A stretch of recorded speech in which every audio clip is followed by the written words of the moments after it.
लेकिन कैसे हाल रहा। देश में पहला एम्स 1956 में शुरू हुआ। कांग्रेस ने उसका भरपूर श्रेय लिया, ढोल बजाते रहे बस। लेकिन दूसरा एम्स कब शुरू हुआ? पहला तो 56 में बना, दूसरा कब शुरू हुआ इसके बारे में कांग्रेस कुछ नहीं बोलती है। 2014 से पहले की योजनाओं में एक घर बनने में 300 दिन लगते थे। अब हमारी योजना में 100 दिन से भी कम समय में घर बन जाते हैं। पहले घर का आकार 20 वर्ग मीटर होता था, अब घर का आकार 25 वर्ग मीटर होता है। पहले की योजना में एक घर को 70-75 हजार रुपए की मदद दी जाती थी। अब यह मदद 1,30,000 रुपए यानी करीब करीब डबल कर दी गई है। इससे भी बड़ी बात यह है कि ये पैसे अब सीधे लाभार्थी के बैंक अकाउंट में भेजे जाते हैं। कोई बिचौलिया नहीं, कोई कट की कंपनी नहीं। पहले की आवास योजना में लाभार्थी की पसंद का बिल्कुल ध्यान नहीं दिया जाता था। हमारी सरकार की आवास योजना में घर उसमें रहने वाले परिवार की पसंद के हिसाब से बनता है। पहले की आवास योजना में 4 दीवारें खड़ी करके घर देने का दावा किया जाता था।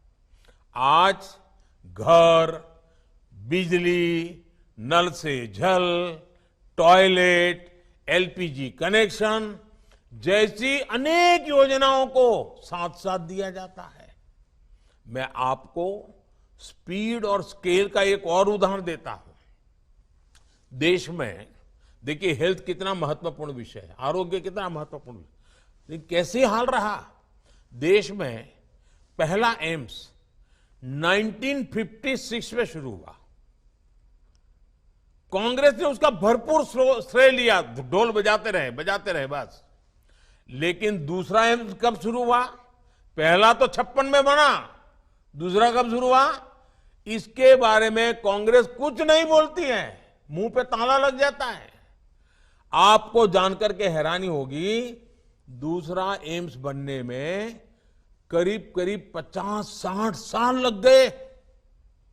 वर्ष 2003 में जब अटल जी की सरकार आई तो उन्होंने और ज्यादा एम्स बनाने के बारे में योजना बनाई। ये योजना स्वास्थ्य सेवाओं और मेडिकल शिक्षा में क्षेत्रीय असंतुलन को दूर करने के लिए बनाई। इस योजना को भी यूपीए सरकार ने ठंडे बस्ते में डाल दिया। बहुत ज्यादा मांग बढ़ने और देश की जनता की मांग करने पर आधे अधूरे मन से काम किया गया। किसी तरह 2014 तक देश में एम्स की संख्या बढ़कर के 7 पहुंची। याद रखो, यानी 60 साल में एम्स की संख्या 1 से बढ़कर 7 हुई। लेकिन अगले 9 वर्षों में जब हम आए तो हमने देश में एम्स की संख्या को 3 गुना बढ़ा दिया। अब बताइए डबल इंजन सरकार की ताकत है कि नहीं है? अब देश में 7 नहीं 20 एम्स है, 20। इसके साथ ही देश में 3 नए एम्स पर तेजी से काम भी चल रहा है। यही हाल देश में मेडिकल कॉलेजों का भी था। आजादी से लेकर 2014 तक देश में मेडिकल कॉलेजों की संख्या 380 थी, 400 से भी कम। हमें आने के बाद पिछले 9 साल में देश में मेडिकल कॉलेजों की संख्या 600 से भी ज्यादा हो चुकी है। भ्रष्टाचार के खिलाफ लड़ाई में भी पहले और अब में बहुत बड़ा फर्क है। कांग्रेस ने भ्रष्टाचार मिटाने में कोई रुचि नहीं दिखाई, क्योंकि वो खुद ही भ्रष्टाचार का सबसे बड़ा स्रोत रही है। वर्ष 2014 के बाद करप्शन से लड़ाई में कितना तेजी आई है, ये पूरा देश देख रहा है। जनधन, आधार और मोबाइल का जो त्रिशूल है ना, इस त्रिशूल ने भ्रष्टाचार पर बहुत बड़ा वार किया है। डायरेक्ट बेनिफिट ट्रांसफर ने देश के 2,75,000 करोड़ रुपए, याद रखिए, 2.25 करोड़ रुपए जो चोरी होते थे, गलत हाथों में चले जाते थे, भ्रष्टाचार होता था, वो पैसे बचा लिए गए, जो आज गरीबों के, देश के युवाओं के काम आ रहे हैं। ये जनता के वो पैसे हैं जो बिचौलियों की जेब में चला जाया करते थे। हमने गवर्नेंस के हर क्षेत्र में स्केल, स्पीड, सोच और अप्रोच में आमूलचूल बदलाव किया है। आइए अब देखते हैं, 2 साथियों से बात हुई, अब तीसरा सवाल लेते हैं। सवाल मुझे चंद्रशेखर जी का है और चंद्रशेखर जी विजयनगर से हैं। उनका सवाल है कि आपने, ये मुझे पूछ रहे हैं, आपने हमेशा से कहा कि कर्नाटका रामदूत हनुमान की नगरी है और संस्कृति से भरे प्रदेश का देश है और विकास, देश के विकास में ये बहुत बड़ा योगदान देने वाला प्रदेश है। कर्नाटका की सॉफ्ट पावर में आप कितनी संभावनाएं देखते हैं? अगर मुझे एक वाक्य में कहना है चंद्रशेखर जी, तो मैं यही कहूंगा, मैं बहुत ही संभावनाएं देखता हूं। और इस अर्थ में आपका सवाल भी बहुत महत्वपूर्ण लगता है। देखिए, भाषा, संस्कृति, साहित्य और इतिहास की गौरवशाली धरोहरों में कर्नाटका बहुत समृद्ध है। आप वहां रहने वालों का ध्यान जितना जाता होगा, हम बाहर से जब आते हैं ना, हम तो अभिभूत हो जाते हैं। कर्नाटका की 2 बातें मुझे हमेशा से अपनी ओर खींचती है। आध्यात्मिकता में कर्नाटका कोई मुकाबला नहीं, और यहां पर आध्यात्मिकता लोगों को एक साथ लाकर सामाजिक जागरूकता की तरफ जाने को प्रेरित करती है। यहां अध्यात्म और सामाजिक उत्थान दोनों साथ साथ चलते हैं।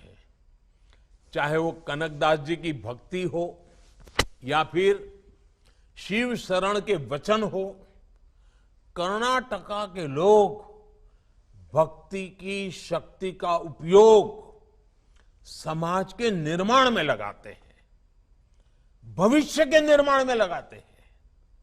दूसरी बात यह कि कर्नाटका के लोग समय के साथ और कई बार तो समय से भी आगे चलते हैं। आधुनिकता के साथ चलकर भी कर्नाटका के लोग अपने साहित्य, अपनी भाषा से जुड़े रहते हैं। यहां के युवा कोडिंग भी करते हैं और कुवेम्पू जी की कविता भी पढ़ते सुनते हैं। आज भी कर्नाटका के युवाओं में कन्नड़ा साहित्य पढ़ने की संस्कृति जीवित है। कर्नाटका अपने गौरवशाली अतीत के प्रति सजग है और कर्नाटका देश के भविष्य को गढ़ने में पूरी तरह जुटा हुआ है। मेरा और कर्नाटका का नाता भी पुराना है। कर्नाटका के लोगों के स्नेह को मैं दशकों से महसूस कर रहा हूं। मुझे दशकों से आशीर्वाद मिलते रहे।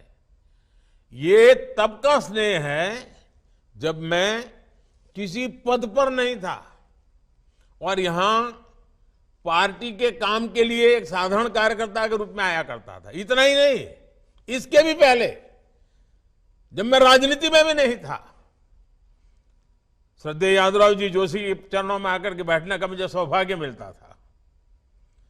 उस दिन से मेरा जो कर्नाटका और कर्नाटका के लोगों को के साथ जो मेरा नाता जुड़ा, वो लगातार वो और मजबूत होता जा रहा है।